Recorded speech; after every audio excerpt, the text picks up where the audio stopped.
Hello, hello, and welcome back to Alchemical Serenity, the pagan podcast that takes you on a journey of transformation, where we walk along a path, through the woods, across the fields and moors, down to the beach where we can sit around a campfire and talk about all things pagan and druidry with a little bit of witchiness as well.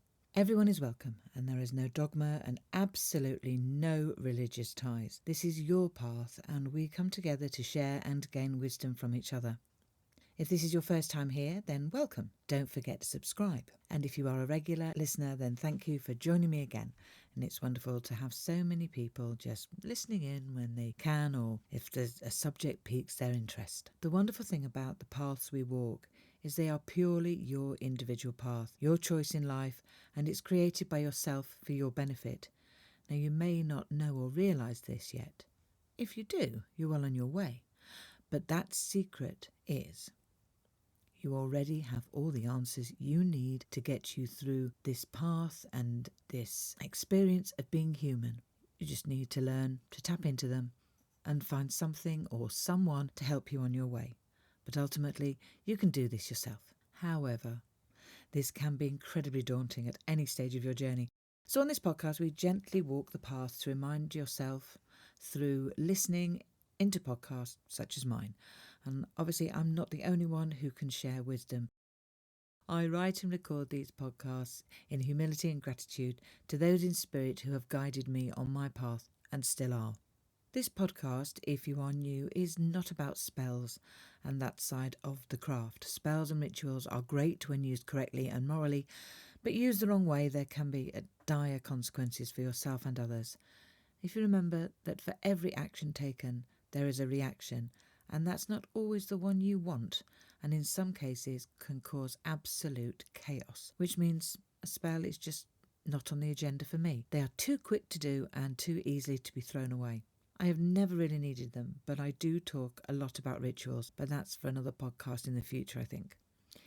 You may also be lucky enough to attend deep-rooted festivals such as medicine festivals or pagan festivals where you can pick and choose who you become involved with and what energies suit yourself, as this is the most important part of being on this journey, finding the energies that work with you and your higher self or your soul, depending on how you recognise that part of you. Talking of souls and higher self, if you have read or have been able to see the BBC drama His Dark Materials by Philip Pullman, you may understand the soul from a different aspect. Although the book is aimed at young adults with the two main characters being 12 years old, it's written for any reader 12 plus into adulthood, and it's highly recommended, especially by me. The BBC adaptation had 3 seasons which covered the 3 books written, and in the story, all humans, including real flying witches, have a demon. This is not, I repeat, not the demons related to Christianity. It is the physical manifestation of a person's inner being, soul or spirit, and it takes the form of a creature, maybe a moth, bird, dog, monkey, even a snake, and is usually the opposite sex to its human counterpart. The demons of children have the ability to change form from one creature to another, but during the child's puberty, the demon chooses its permanent form, which reflects the person's personality. Now, just as an aside, because I find this very interesting, the book caused controversy in the church with some lady called Cynthia Grenier, who wrote in Catholic Culture, "In the world of Pullman, God himself, the authority, is a merciless tyrant. His church is an instrument of oppression, and the true heroism consists of overthrowing both." William A. Donahue of the Catholic League described Pullman's trilogy as atheism for kids. Pullman said of Donahue's call for a boycott, "Why don't we just trust our readers?" And he also said, "It causes me to shake my head with sorrow that such nitwits could be loose in the world." In November 2002 interview, Pullman was asked to respond to the Catholic Herald, calling his books the stuff of nightmares and worthy of the bonfire. And he replied, "My response to that was to ask the publishers to print it in the next book," which they did. I think it's comical. It's just laughable. The original remark in Catholic Herald, which was, "There are numerous candidates that seem to me to be far more worthy of the bonfire than Harry Potter," was written on the context of parents in South Carolina pressing their Board of Education to ban the Harry Potter books. I felt that needed to be said because books and dramas are just that. They are incredibly powerful with their words, and they are incredibly successful for a reason, because people aren't prepared to be oppressed by dogma and religion anymore. We're far too intelligent for that threatening rubbish. And to be fair, if you're listening in and you're oppressed by your religion, take a look at you, your path, and do something to change your energy on your path. Now I'm going to stop now and get back to the plot before I go off on a complete rant about indoctrination by certain religions. This is part 1. It's about why we have spirit animals as guides. And then at the end I will add in a short meditation to help you connect with your spirit animal, or one that is happy to step forward whilst you're doing that meditation and work with you. And let's see where that takes you. If you are already familiar with animal guides, it's likely that you have heard or read about them courtesy of the Native Americans, where they are such a huge part of their tradition. To understand animals, we have been very lucky that the Native American wisdom has been shared with us so that we can remember and teach others, and for that I shall always be grateful. But we can go back even further to the pre-dynastic period in Egypt to find that the first divine spirits were animals, one of those being the hieroglyph for the soul, or Ba, which was a human body with the head of an animal or a bird. There is also Bast, the cat goddess, who originally was a cat, but somewhere around 2100 BC, Bast became a woman with the head of a cat. Maybe Egypt chose to worship animal deities because they were sick and tired of human ones, having been overrun for many years by conquerors that came from Nubia, Greece, Rome, and they all brought their own deities to be worshipped. Grecian and Roman pantheons maintained a connection between the god and animals, with Diana in Rome and Athena in Greece, both being owl-headed. However, as time moved on and Rome began to take over the continent of Europe, the animal-headed gods were demoted to just be subservient, lesser than humans, and simply just pets. The Bible stated that man was more important than the creatures of the land, sky, and the sea, and the Catholic hierarchy stopped all connections with the old religion, removing temples for their own cathedrals. Anyone who retained the old knowledge was burned as an heretic. Eventually, the Catholic Church proclaimed that animals didn't even have a soul. The Druid priests preserved the old faith. The Druid view of animals was pretty much the same as the Native American view, and also cultures from India and Egypt that had migrated west. But once again, as Christianity took over in the British Isles, this knowledge was lost when the last of the Druids were killed on the Isle of Anglesey. Because their tradition was knowledge-based, and it was vocal, it took years to learn, nothing was written down. You learned your craft, you became a bard, you told your stories. And we don't have any of that or much of that now to fall back on. In the British Isles, we tend to call animals spirit guides or guardians. In witchcraft, we use the same term, and also familiars. The Native Americans called them power animals. The term totem is a physical manifestation and a philosophy describing animal mentors or protectors that are sacred to a particular tribe or clan. In the Druid tradition, a bard was said to possess the knowledge of birds, symbolising a deep connection to nature and the wisdom of the skies. This ancient belief said that bards could communicate with birds and receive insights from their songs and flight patterns. In meditation or trance, the Druid would enlist the aid of his bird spirit to fly to the other world or transform himself into the bird on the inner planes to accomplish a certain task. This ability to journey beyond the physical realm demonstrates the profound spiritual connection and mastery that the Druids were believed to have with nature. Some Eastern philosophies such as Buddhism and Hinduism believe that animals are part of a shared spiritual journey with humans and that animals have virtue, power and wisdom. Jains believe that all life is sacred and draw no distinction between human and non-human. Buddhists believe that all needless killing is forbidden for animals. The Mayans believe we are all born with an Ahol, or animal spirit that is like a supernatural teacher, guiding us through life and giving us advice through songs, dreams or visions. The Nahuals are represented in Tzolk'in's calendar with 20 different sun signs. Going back to Egypt, animals played significant roles in daily life, serving as deities, pets, symbols of fertility, objects of fear, sources of protection, and harbingers of luck. Working with spirit animal archetypes means to actively engage with the symbolic meanings and qualities associated with different animals, using them as a tool for personal reflection, guidance and development, often by identifying a particular animal as a spirit guide that represents aspects of your personality or challenges you to address in your life. One thing we must learn from animals is that we are, as humans, are the younger species. Animals have walked the earth for far longer than we have, and they can teach us. Humans are not superior to animals, and the sooner we lose that belief, the better we can get on with working symbiotically. So what do we gain from working with spirit animals?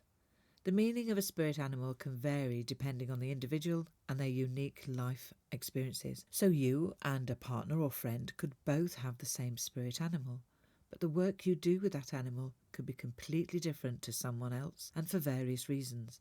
And when this happens, I always advise not to go into too much detail with a friend, because emotions and feelings about different paths can cause issues and negativity between friends. I'm not saying you need to be secretive, just understand that spirit works individually with each of us on our individual path. So what are the main aspects of connecting with spirit animals? Identifying your spirit animal is the first thing. Now this can be done through meditation, introspection, or simply paying attention to animals you are drawn to in nature or imagery. Maybe you see more of a cow, or maybe you see more of a sheep, or perhaps cats come into your life that never have. Is there a certain bird hanging around outside? Then understanding the animal's symbolism. Each animal carries specific symbolic meanings, like a wolf represents loyalty and intuition, an eagle represents vision and freedom, or a bear represents strength and grounding. Applying the animal's qualities to your life is another good way of connecting with them. So once you identify your spirit animal, you can consciously try to bring its positive traits into your daily life. Seeking guidance from your spirit animal, you can call upon them for insight and support when facing challenges or decisions by visualizing its presence. Important considerations when working with spirit of any kind is respectful approach. Always approach the practice of working with spirit animals with respect for the animal and its natural essence. There is your own personal interpretation, and this is how you personally feel about your connection with the energy of the spirit animal working with you. And then integrating into daily life. To truly benefit from working with spirit animal archetypes, actively incorporate their qualities into your daily actions and decision making. I hope that this has given you a small insight into spirit animals. They will work with us all in different ways because we all have different beliefs and different paths. Over the next few weeks, I'm going to cover a few spirit animals that may come up for you, including their traits, some symbology, and what you can learn from them. And then it's down to you. It's down to you to make your connection to them and to do the work. If the guided meditation works for you, then let me know in the comments below. You don't have to say anything more than, yes, it did, or yes, it worked. If you don't want to share anything at all, that's perfectly fine. The reason I have not talked about individual spirit animals before your guided meditation is so that I don't influence you in what you receive as messages. Instead, I prefer your spirit animal to introduce itself to you with no influences from me. One thing I do have to give, though, is my apologies for any advertising interruptions on this channel, especially during a meditation session. Unfortunately, my channel is just a little too low on hours watched each month for me to have any control, and I don't get paid by YouTube. They are in charge of all that side of the advertising, not me. I can't even stop the advertising at all. But once we get to the hours going up a bit and the more people listen in, then I may get a bit more control and can front load the adverts so that you aren't interrupted. But until then, we just have to keep fingers crossed that this doesn't interfere too much with your listening in, and especially with the meditation. Your guided meditation. Do not do this meditation whilst operating any machinery or driving a vehicle. It is best to do this at night when you are settling down to sleep, so that you can fully relax into the meditation and see if your spirit animal continues to work with your energy while you are asleep and dreaming. Have a glass of water in case you need to ground yourself at the end or just drift off to sleep. Also, have a journal or paper and pen ready to write down as much as you can remember, unless you have nodded off.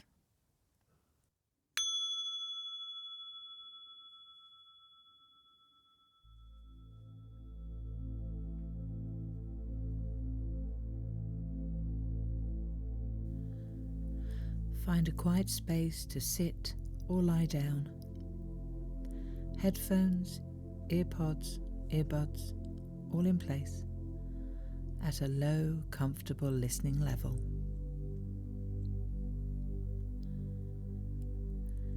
Let your body relax into the chair and scan any part that feels uncomfortable and have a little wriggle until you feel better.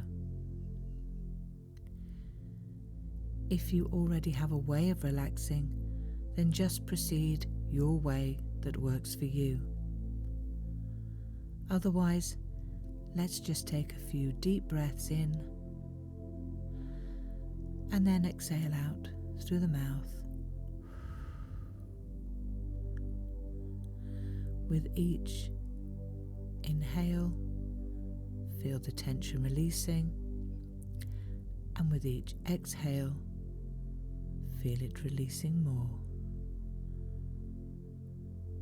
as you sink deeper into your chair. Breathing in, breathing out, deeper and deeper, relaxing fully, breathing in and out, going deeper and deeper, relaxing further, sinking deeper, breathing out, feeling your body sinking gently into a beautiful, relaxed state. If at any time you feel distracted, just focus on your breathing and on my voice.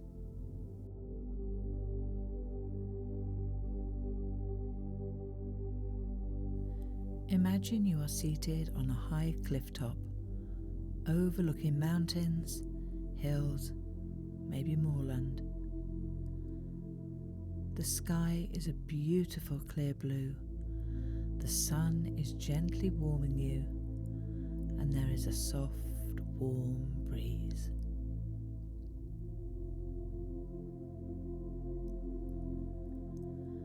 What can you see around you?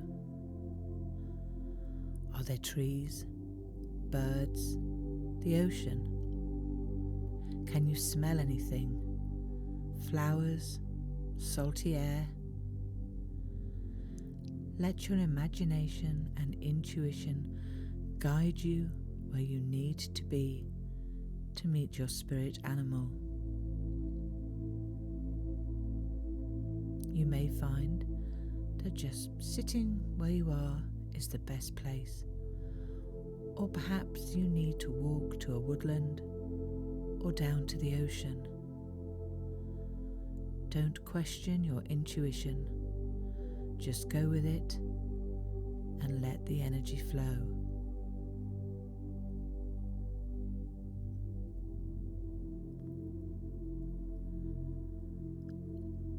Wherever you find yourself, take a seat and wait a few moments.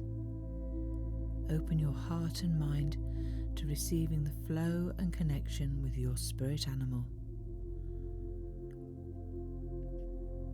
Remember, this is your animal making its first encounter with you, so let it come to you.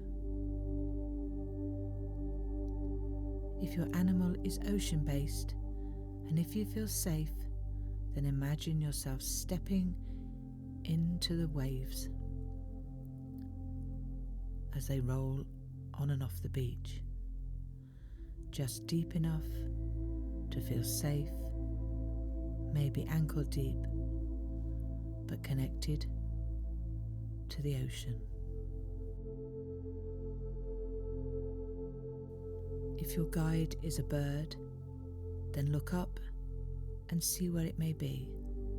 Perhaps there is a branch of a tree, or it's soaring above you. Perhaps you could hold out your arm and see if it will gently land on your hand or next to you. If your animal is land-based, then let it come close and sit with you. Feel connected between you and your spirit animal as it gets stronger. I will now give you a few minutes to connect with your spirit animal. Open your heart and mind and see if it has messages for you. You may like to ask it if it's to teach you something in particular. Ask if it's with you all the time, or just for a short while. If no animal, bird or creature appears, then that just means at this time you don't need an animal guide. Perhaps there is a spirit guide waiting to work with you first. And if so, just let the energies flow and see where this meditation takes you. If it's not an animal guide, maybe it's a spirit guide. I will now leave you to connect with your animal guide, and I will be back in a few minutes' time. Enjoy your meditation.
It is now time to leave this meditation and your first encounter with your spirit animal.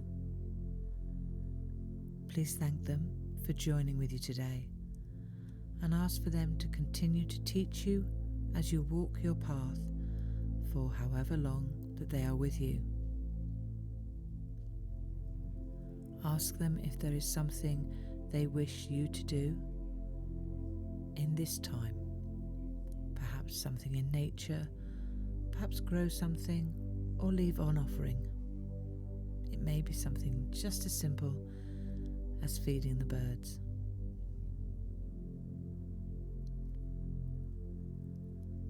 To bring yourself back to the present, start to wriggle your fingers and toes, and when you feel ready, open your eyes. Ensure that your feet are on the floor and have a drink of water before moving any further. Don't forget to write down in your journal any experiences or messages you received.